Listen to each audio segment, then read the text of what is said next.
One thing we forgot to do is I meant to say something about the how we come up with our numbers on our rating system. Oh, yeah. Have to visit that.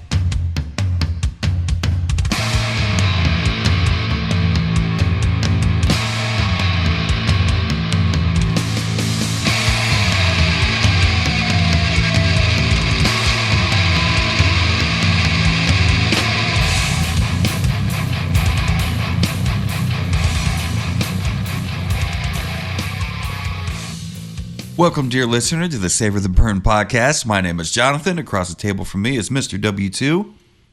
How do you do? I'm doing all right. How Doing you all right? doing? I'm doing all right. Aye. I'm doing all right. I don't know. What was that? Some like fake Italian thing? I'm doing all right. How you doing? Okay. So at work, we got these two guys. They're like they started working together. We had one guy have his friend come up. Don't worry about the sirens, folks. Nothing to see here. Fire truck and an ambulance. Wow. Well, hopefully everybody's okay. Hopefully there's not another police standoff over here a block away that you know nothing about. That's pretty fucking wild. Hopefully we don't hear the doorbell. Yeah. You have a fugitive in your backyard. Oh no! Yeah. So today, these guys at work that I work with, they're like best friends. One of them was wearing like a red kind of do-rag hat, and the other one was wearing a green ball cap and had green pants on. Mm-hmm. So I'm thinking, okay, you got Mario and Luigi, and so it's like it's a Mario. That's become a big deal in this house, Yeah, from what I've heard, yeah. Well, I've sat through the movie at least another 4 or 5 times. I have yet to see any of that, and except for the Super Mario movie with John Leguizamo, and Dennis Hopper. No, the latest one is good. I've heard good things. I hope they follow it up with some other ones. I've heard that there might be a Mario versus Donkey Kong movie in the works, but nothing for sure in that, but yeah, good movie. One of Jack Black's going to be on Jack there. Black as Bowser. It's about your peaches. It's awesome. Well, I mean, he's like the quintessential dude. Like, right. He's the kind of guy you want to be like when you grow up. He's very cool. Anyway, back to it. Thank you, dear listener, for listening to the Savor the Burn podcast. Thank you for listening on your podcast app of choice, including but not limited to YouTube. Get over there and hit like and subscribe on that. Smash. Share our videos and our full episodes. We're going to be doing full episode in video format here very soon. So definitely be on the lookout for that. But tonight, what we're going to do, we're going to get into the Old Forester 1920. It's another Kentucky straight bourbon whiskey, just like the 1910, but hopefully it's a little bit different. So far, I can tell that this is a much higher proof. The last one, the Old Forester 1910, was 93 proof. Yep. This is 115 proof. Taking it up a notch. Holy hot diggity ding dong. What else can you tell me about it? 115 has to be getting pretty close to barrel strength. I don't think that can be too far off of that. Right. You're not adding that much water to that. But yeah, this is the 1920, which is their Prohibition Style bourbon. Region is Kentucky. Distillery, obviously, Old Forester. There is no age statement on this one. And like Jonathan said, this one's 115 proof. Mm-hmm. It says, Old Forester not only survived Prohibition, it is paying tribute to its 1920 style bourbon. Aging whiskey was not a common thing in the U.S. in the 19th century. Consequently, this was also the era of added sweetener and acid and tobacco dye. Ugh, really? Yeah. So that's why some of them taste like they got tobacco in them. Because of the dye. Pre-prohibition, yeah. But you don't think they're still doing that now, or are they using like a chemical dye? They're not supposed to. If it's bourbon, there's not supposed to be anything in there. But a young man named George Garvin Brown, a pharmaceutical salesman from Kentucky, was a man before his time, a visionary that saw the need for high-quality whiskeys. After saving his pennies, he and his brother opened the JTS Brown and Bro distillery and began distilling bourbon. And much unlike other U.S. distilleries in that era, Brown took his name and aged his bourbon like a champ. The distillery's first release, Old Forester, was introduced in 1870. It was aged in oak casks and sealed in glass bottles, said to retain the quality of the spirit. The bourbon even survived Prohibition when it continued to be distilled for medicinal purposes. Huh. Amen. It is my vitamin whiskey. It is the only bourbon continuously distilled and marketed by the founding family before, during, and after Prohibition. That's pretty cool information. It then goes on to say Old Forester 1920 Prohibition Style Bourbon is the third release in the Old Forester Whiskey Row series, a 115 proof expression that celebrates the brand's continued distillation during Prohibition. When Old Forester was granted a permit to continue distilling on Louisville's Whiskey Row, this whiskey is bold on the nose with deliciously intense notes of cherry, caramel, and dark chocolate. The palate is rich with sweet caramel, nuttiness, and cedar. There's cedar again. Yeah. The finish is wonderfully tart with a long, smoky finish. All right. Well, thanks for the spoiler alert. Old Forester 1920. This is a very beautiful, fairly darkish whiskey we got here. Both the 1910 and the 1920 are very dark in color. And with that said, even though there's no age statement, there's got to be some old whiskey in here. Smells like at least 8, maybe even 10. I mean, you've got all the caramel. It actually, on the nose, it reminds me of the 1910, but maybe a little deeper on the sugar, sweet. So, yeah, you got your caramel. Maybe some cherries. I'm picking up on the cherries a lot on the nose. Sometimes I have a hard time picking up on cherry, and it's one of my favorite fruits. But yeah, I would agree with that. Definitely some chocolate. You shake your beans lately? I was trying to reset not those beans. I'm talking about your coffee beans. I was trying to reset my olfactories here with the coffee beans a little bit earlier. Yeah, this is incredible on the nose. It's got everything. Yeah. It's got, the corn sweetness, maybe a little bit of cinnamon, nutmeg. There with the baking spices. It almost smells creamy. Doing a reset on my nose buttery. With the coffee beans really, really helped the cherry just jump forward for me. All right. And dark chocolate. Dark chocolate. All right. Let's get this on the palate. Yeah. Yep. At 115 proof, it doesn't hit like 115 proof. This was smooth as the 1920 was, or the 1910 was. And I know it's unfair to compare. We talk about that all the time. But picking up on the chocolate a lot more with this. The corn sweet, it's like a deep caramel sweetness. Yeah.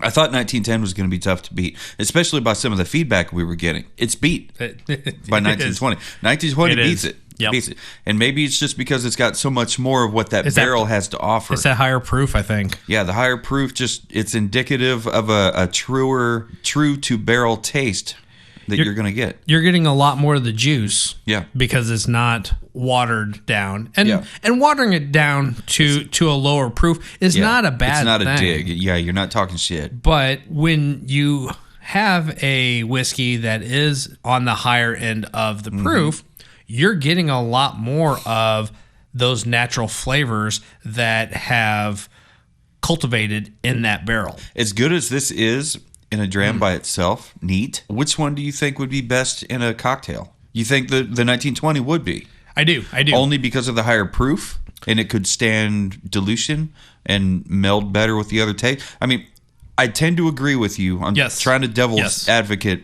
both of us now. I tend to agree with you because every taste in the flavor profile that 1910 had, this is the same, only amplified, which we've had that happen with other bourbons before. But this is very unique in that way. I said when after we were kind of done giving our thoughts on it, I was going to go over to Whiskey Tribe and read the comments under our post in the Whiskey Tribe for the 1920. But since Adam says something about what does he say? The very bottom comment? 1920 FTW. Fuck the world. Yeah, so he's all about this fucking 1920. That's bold statement. Bold statement. I hate it when it tries to give you top comments. I want all comments. All of them. Just give us them all. Holy shit. There's a lot of comments on this one. Seems like, Old Forester may be the top contender for the most amount of comments that we've had on any of the posts. I say we because it's all for the podcast, but it's under my name. So if you find yourself in the Whiskey Tribe, if you're a fan of Whiskey Tribe on YouTube, they have a Facebook group called Whiskey Tribe. You go, you join that. You got like security questions you got to go through. You got to agree not to be a dick, that kind of thing. But you can do.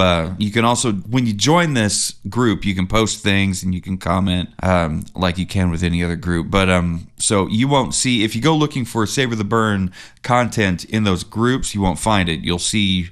Just look up my name, Jonathan Hassler. You can search that and you can find everything that we've posted in there, which probably has only been the last maybe 6-8 months because we didn't do this in the very beginning. No, not at all. It didn't even occur to us until we started joining these groups and I bet we could use that for content. I don't think we stumbled upon this group until late summer. Yeah, that sounds about right. So we talked about the nose for a little bit. On the palate, how it's got everything and then some. I don't think we talked about the finish. I'm kind of curious as to what you think about the finish. I love the finish. The finish is nice, long. Mm-hmm. It delivers that Kentucky hug, but it does not burn at all. It just kind of you just kind of get this cradle of nice winters, warm. Love it. Maybe a little smoky. It's got something in there, and that might be the cedar. Mm-hmm. It might be a bit of malt in the mash. And I'm still picking up on that chocolate on the finish. There's still chocolate, yeah. Maybe some graham cracker. Graham cracker. Like a s'mores kind of a combination. Maybe. This is really good. It really is. Yeah. So I'm not going to be Jennifer might be upset. But I'm not going to be upset if I find either one of these bottles in my whiskey collection at home. Yeah, after we get done with cocktails, I think this is gonna be a bottle kill night. Bottle kill, yeah, it looks like it's getting pretty low. So let's stop by Whiskey Tribe. Yeah. And see what they have to say. What do they have to say? Well, depends on who you ask here. John says, love the 1920. Mark says, both good. 1920 is just money. I agree. Brandon, okay, here's the recipe. Now mix them evenly and try that 1915. We're probably mixed evenly. So I guess 1 part. If there's anything left after cocktails, I think we'll have to conclude with that. And we'll give it a shot if there's a shot left. Let's see here. Gary says they're both great. Slight advantage to the 1910 and drinkability for me. So he probably... I don't disagree with that. I mean, it's a lower proof. Yeah. It's going to be a lot We say lower easier proof, but it's 93 proof. Yeah, right. Lower proof to us is probably anything below 100, but average proof is probably tavern strength. But for a daily proof. drinker... 93, drink it all day long. It's not bad. Yeah. Sounds like a good idea. Maybe not quite a breakfast whiskey. Start at brunch. At least lunch. Fine. Not everybody can do that. All right. Nicholas, he got a little bit more descriptive here. 1920 is elite. One of the best readily available bourbons, in my opinion. 1910 is very good, but it's slightly more expensive than Woodford Double Oaked and tastes very similar. Both Double Oaked. So I always buy Woodford instead. I don't know if I agree with that. I like Woodford Reserve Double Oaked a lot. Yeah, but I don't know if I feel this is similar. Maybe you could do a side by side. Maybe. There's plenty in there. I can leave the bottle with you if you want. Mitch says, love the 1910. Enjoy it. And we did. Juan says, love them both. 1910 is a little sweeter, but the 1920 is a more full-bodied flavor. I could probably agree with that. I don't know about the sweeter part of it, but 1920 is definitely more full-bodied. Daryl says, Old Forester is not a go-to for me. At each of their price points, there are others I prefer. But I can admit they are good, just not for my palate. That's fair enough. Right, yeah. Absolutely fair enough. James says, both excellent. The 1920 lives at my house. Top 3 of readily available bourbon. Aaron says, Old Forester is one of my faves. I'm a fan of both, but if you can snag a single barrel, chef's kiss. Mwah. Narf says he posts a picture and he says, guess which one I prefer. So the 1920 looks like it's had a pour, but the 1910 is all empty. the way to the bottom. And there it is. And Matthew says enjoyed both. So definitely thank you guys for chiming in on in the Whiskey Tribe and the Kansas stuff. City Whiskey Guild. We like using those the comments for content, and I really I like hearing in real time what you guys think about these things that we're going to try out. I don't know why, but It's also nice to read through and hear the comments as we're experiencing it. Yeah. You know, so you're posting as you're kind of on your way over, and then it might be an hour or two before we actually get to it. Let's be honest. We've both, we've done a sneak peek, beforehand and looked to see, hey, do we have anything? Oh, yeah, there's something there. Let's skim through this. Yeah. But then to get down and sit and have it, and then while we actually are processing that experience and thinking of our review of it, having that in that moment is a nice little added bonus. I'm going to write down a little synopsis here. And not to interrupt you in your thought process, but what did you give it on the nose? I gave it a 4 1/4 on the nose. Girl, same. Did you really? I did. How about the palate? Palate, I gave it, so the 1910, I was 4 1/4 across the board. Yep. This palate, I elevated it to a 4 1/2. So did I. How about the finish? I kept it at 4 1/2. Okay, so you kept it at 4 1/2. Okay. What about bottle presentation? You keep that the same? What was your finish? Same, 4 1/2. Oh, you were yeah. 4. Okay. Yeah, Okay. yeah. On the nose, on the 1910, I was at 4, and then the palate finish, I was at 4 1/4, and now I'm at 4 1/4 on the nose with the 1920, and 4 1/2 with the palate and the finish. Oh. So I came up a full quarter of. So a we're point. in step. We are in step. Because of all the reasons I gave the 1910 bottle 4 1/4, I gave this one a 4 1/4. Okay, on the bottle presentation. Yeah. And what were some of those things? You said you like the natural cork. It's the a natural stopper. cork, hardwood stopper. It's stained dark black. You love the label, the neck band, or the tape that goes up and over the topper. It might look like blue masking tape, but it's not. Yeah, this one's a slightly different color. Yeah. The other one, I think it's a little darker. Yeah, I think the blue's a little bit different. I thought it was a seafoam green, but no, it's not. It's still blue, but I think it is a slightly different color. At any rate, it's got that tape that goes up and over the topper with a little 115 proof medallion on the top of the topper, which is a cool touch. And then the bottom of each side of that tape has the same round medallion. The labels are essentially the exact same. You've got the 1920, and this is the Prohibition Style versus Old Fine Wine. Mm-hmm. It's a little lighter blue. It's the same blue as the neck tape. On that outer border there. Mm-hmm. Yeah, but yeah, I gave it 4 1/4. So with all your 4 1/2s and your 4 1/4s, what did your final score end up being? So the 1910 was an 8 1/2. Yeah. This 1920 came out to 8 3/4. Okay. Well, my 1910 was a 8 even, and this came up to 8 3/8. Very nice. Which I don't know. For whatever reason, I thought it was going to be higher. I think it's the bottle presentation thing. For me, I'm not wowed by it. Yeah, I like it. I respect it. I think it's got everything on there that I need. It's got all the needs covered. What do I want? I don't know. I want a wood cork. It has a wood cork. I want a wood stopper. It's got a wood stopper. But you know what I'm loving about? I don't know. You know what I'm loving about this brand, now that we've kind of dug in and learned a little bit about the history of Old Forester. It is sad as we've gotten into the whiskeys and the bourbons. It is sad to learn just how many distilleries perished in the Prohibition times. Yeah. It's really kind of refreshing and kind of cool to learn that Old Forester, which was owned by a pharmacist, was able to use that. Are you sure about was it owned by him Well- or just named after him? One of their customers being a pharmacist. No, I think you're right. Yeah. Yeah.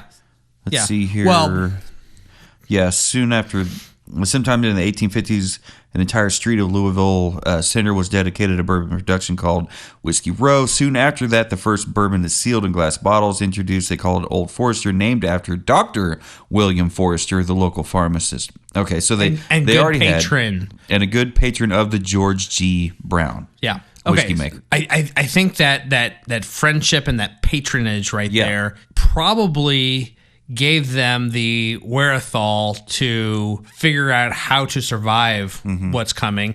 And they were granted a special permit to continuing to distill through Prohibition for medicinal purposes. Yeah, and we watched the that Bruzel video where he was hunting and the whole thing. One key point that he said, and the more I get into this, the more I come to understand it. It's one thing to know something, and it's another thing to understand something. For me, anyway. Like, you can teach something, but really, it's not taught until it's learned. Sure, Right? So sure. I'm slowly coming around to learning what Bruzel said about the whiskey business is a relationship business. Absolutely. When we talk about how, what was his name? George Brown, the distiller. He named this product after the George pharmacist. Garvin Brown. There you go. He named it after the pharmacist, and I'm guessing that the pharmacist was a guy's guy, an all around great fucking dude, the kind of guy you want to be. The kind of guy that you might have a man crush on him. He's just so fucking cool. Like, everybody in the community loves him. And so this is probably not just named after him, but a tribute to him as an all-around great guy. So that helps drive that point home, that the whiskey business is a relationship business. So that really does make me appreciate it more, learning the history on this. And that's one of the things that I love about this podcast is it's not just us trying bottles of bourbon. It's us getting drunk, getting tipsy, sitting crooked and talking shit, and we do talk shit. Sometimes we edit that shit out because Woo! sometimes If the walls could talk. sometimes the shit gets deep. But I forgot the point I was trying to make. You smell that? It smells like somebody talking shit. Put on your shit kickers and kick some shit. But yeah, so one of the things I love about this podcast is getting into the history on all these things, and I've always been a fan of history. I love our local history here in Kansas City and regionally and nationally and internationally, world history. I'm a fan. I'm not a nerd for it, but I definitely like it and I geek out on it. Where were we in all this? I think we were rapping. We were rapping. So we can get into this cake and start making some cocktails. I like it. So, like I was saying, Peace out, dear listener. we not yet. We're not ready to wrap. No, not so yet. My final was 8 3/8. Yours was 8 3/4. And I wrote down here as a little synopsis here: everything we loved about the 1910 only elevated on all levels. Old Forester lives up to the hype. Try it out as soon as you can. Do you have any closing thoughts? I know we love laughing at me, but I like it.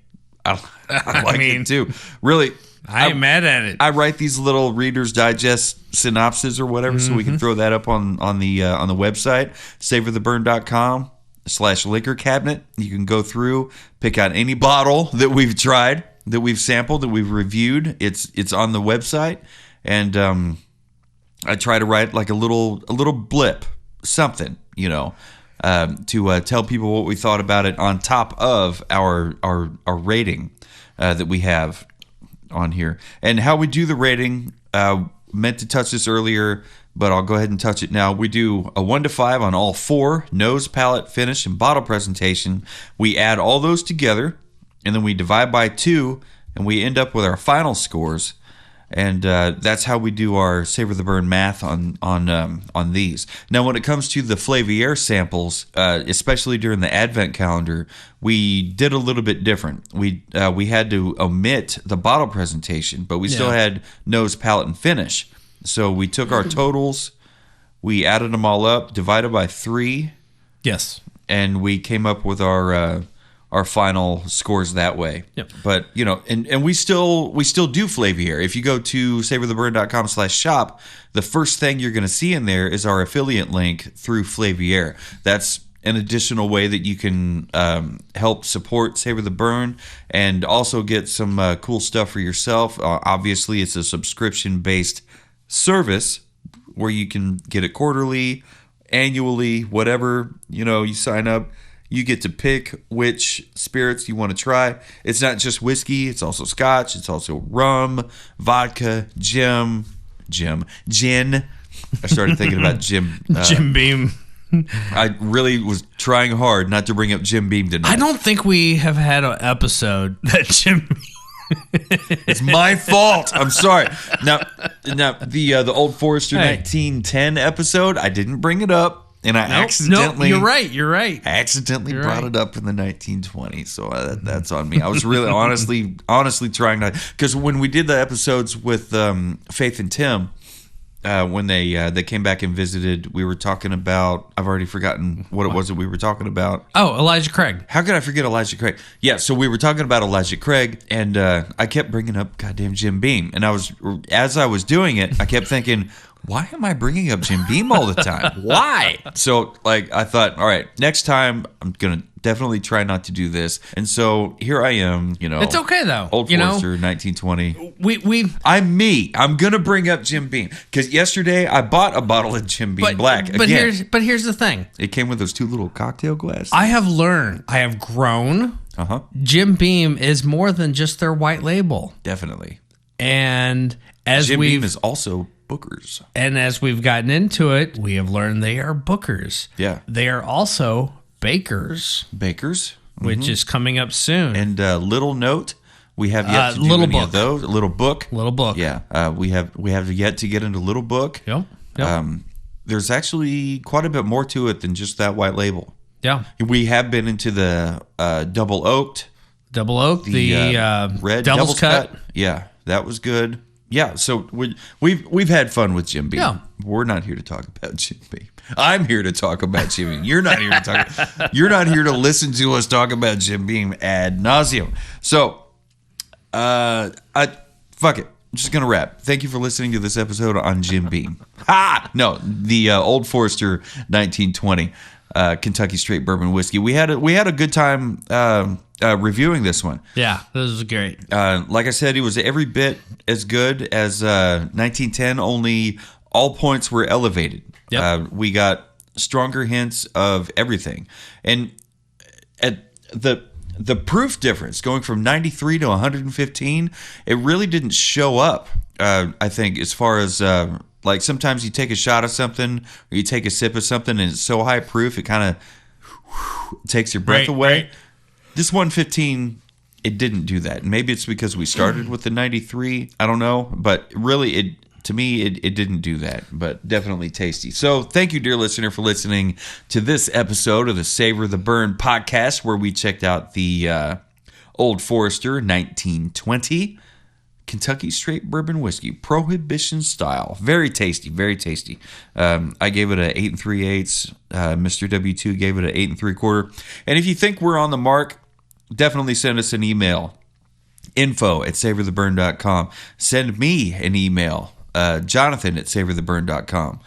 And if you think Wayne is absolutely crazy, send him an email. Send all your hate mail to w2@savortheburn.com. W2, Mr. Wayne here, he's got a thicker skin than I do. I tend to get heated quick. My grandma would probably would have blamed it on the Irish in our DNA, but I think I'm only like 30-something% Irish as far as Ancestry.com goes. But boy, howdy, do I feel it sometimes. I get so hot so quick. I'm like, motherfucker. I switch to nuclear It's like that, only in my head. If you're like that, please leave us a comment on any of our socials, or right now as you're listening, send us. If you're listening on Spotify, hit that voice message button and let us know exactly on just how your Irish DNA reacts with assholes in the regular world. But until then, no matter what you're doing, what you're drinking, who you're drinking it with, no matter how Irish you may pretend to be or not be, always remember to keep on burning.